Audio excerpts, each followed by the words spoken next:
The door clicks shut, shoes left in a neat line by the hallway, but the coat rack is empty. No one speaks. The sound of rain tapping on the window is louder than any voice in the room. She sits on the edge of the sofa, hands pressed against her knees. Her brother sets a cup of tea beside her. Steam curls into the dim light. She doesn't touch it.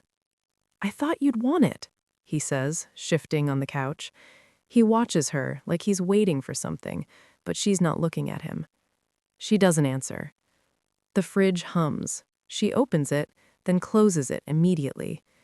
Empty milk carton, one leftover sandwich, faint smell of something burned yesterday. Her brother notices she isn't hungry, but doesn't comment. He doesn't know what to say. On the counter, a stack of letters, unopened. Bills, reminders, a card from her mother's old friend. She stares at them for a long time before picking one up and letting it drop. "You didn't lock the bathroom door again," he says from the hallway. "I didn't need to," she says, voice low. He shrugs. "Okay." She walks to the bedroom. Clothes are scattered, folded once, worn twice, left on the floor. She picks at a loose thread on a sweater. The thread pulls, leaving a small rip. She doesn't notice. Her phone vibrates. A text. "We found some of her things." From her mother's friend. She doesn't open it, doesn't delete it, doesn't reply. The apartment smells faintly of her mother's perfume, though she knows it hasn't been there in years. She closes her eyes, remembering the faint warmth of her mother's hand on her shoulder, the smell that always lingered in the kitchen. A flash of memory, age 12, sitting on the floor of the hospital room, her mother's hand gone, replaced by cold sheets and the sterile smell of medicine. The memory presses behind her ribs, quiet and constant. She learned then that absence could speak louder than words. She opens her eyes. The apartment is empty except for her brother, who moves like he's trying not to disturb the air around her. The next morning, she stands by the sink. A cup of tea she poured herself steams in front of her. Her brother watches silently from the doorway. "You don't have to do everything yourself," he says softly. She looks at him, then shakes her head. "I do." "Even for me?" he asks quietly. She hesitates, spoon trembling. "Even for you," she says. Her brother frowns.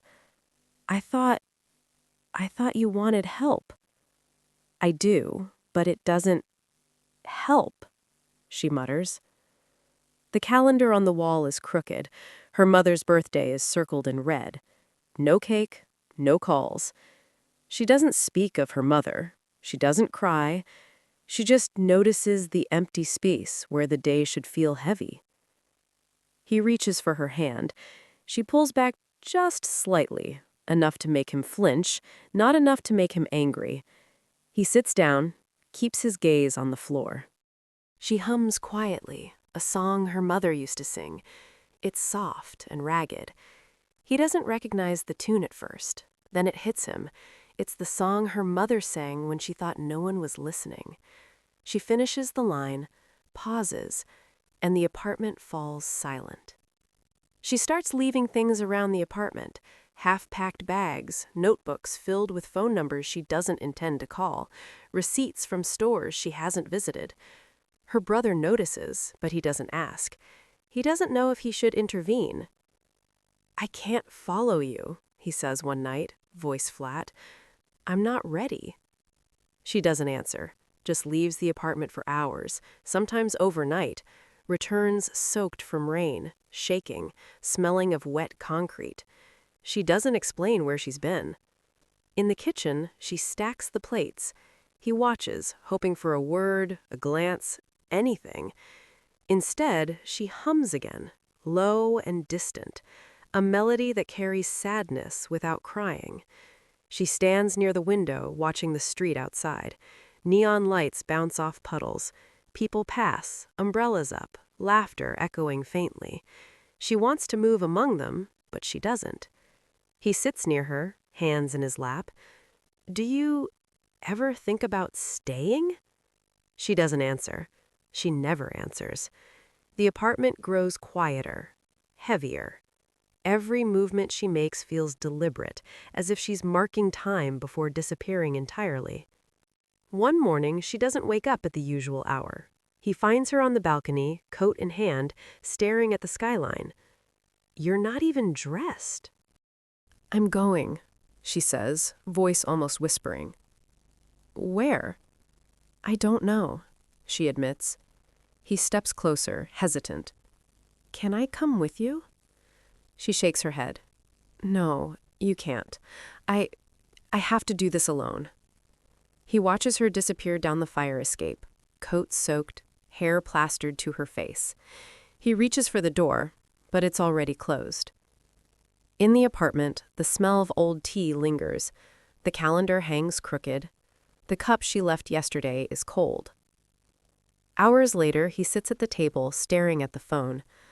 Another text from her mother's old friend. "We've got more of her things. Do you want them?" He doesn't answer.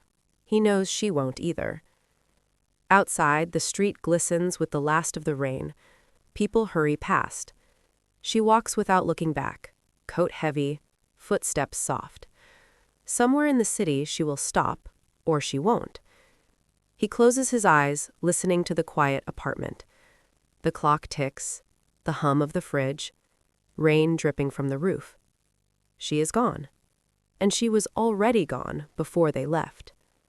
No one calls, no one knocks. The apartment is empty except for memory and echoes.